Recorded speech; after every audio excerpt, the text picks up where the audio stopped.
Late one night in the 17th century, a terrified servant rushed to her master after finding something impossible in the larder. Hanging in the darkness was a joint of raw veal, emitting a bright, eerie luminescence. When the natural philosopher Robert Boyle was alerted, he didn't jump to supernatural conclusions. Instead, he carried the veal into his own bedroom to observe the phenomenon in the dark, with, in his own words, wonder and delight. Today, professional science rarely leaves room for that kind of reaction. We tend to treat wonder as a childish emotion, an amateurish distraction that gets in the way of serious, detached observation. But the architects of modern inquiry viewed it as a primary tool. Thinkers like René Descartes and Francis Bacon called wonder the first of the passions, treating it as a vital trigger for the human mind.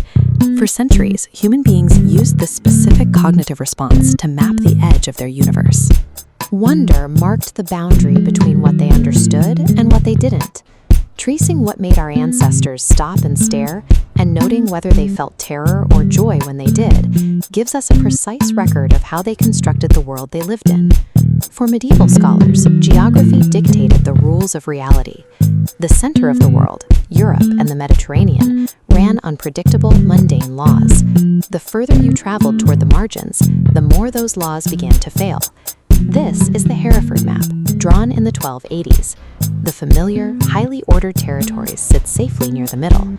But tracing your eyes to extreme edges, like deep Africa and India, the landscape is packed with biological anomalies where nature played freely.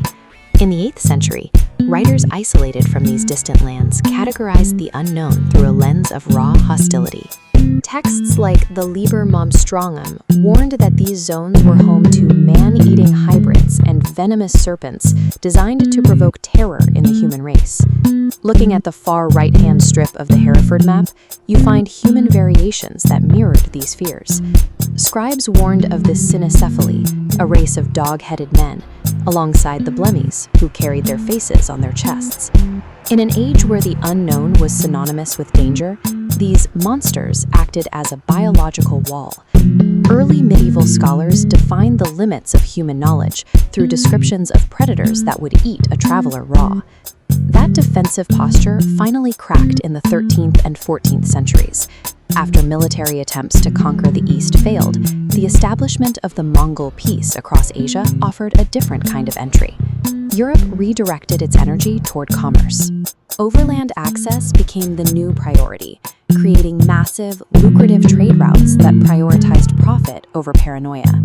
The Venetian merchant Marco Polo leaves us the sharpest record of this transition.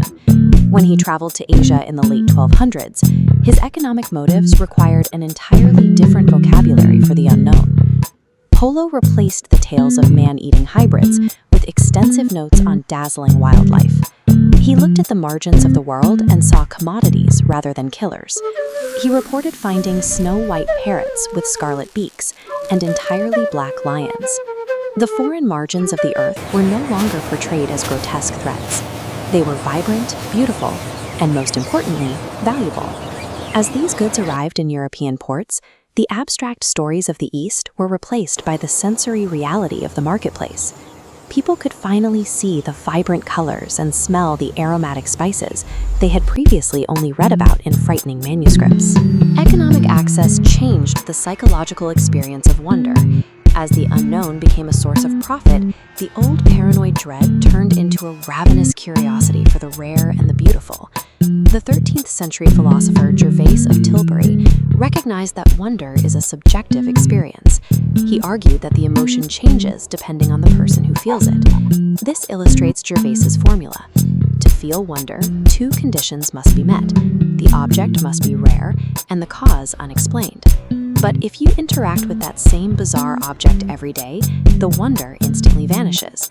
Customary experience overwrites the mystery. Historical reports of dog-headed men and miraculous stones were never the result of naive superstition. They were physical manifestations of a society's precise limits of experience. When the world was closed and volatile, standing at that edge induced terror. Once trade routes opened, that same boundary became a source of fascination. Wonder acts as an electric fence at the edge of human knowledge. By analyzing what makes a society marvel, we can trace their known universe.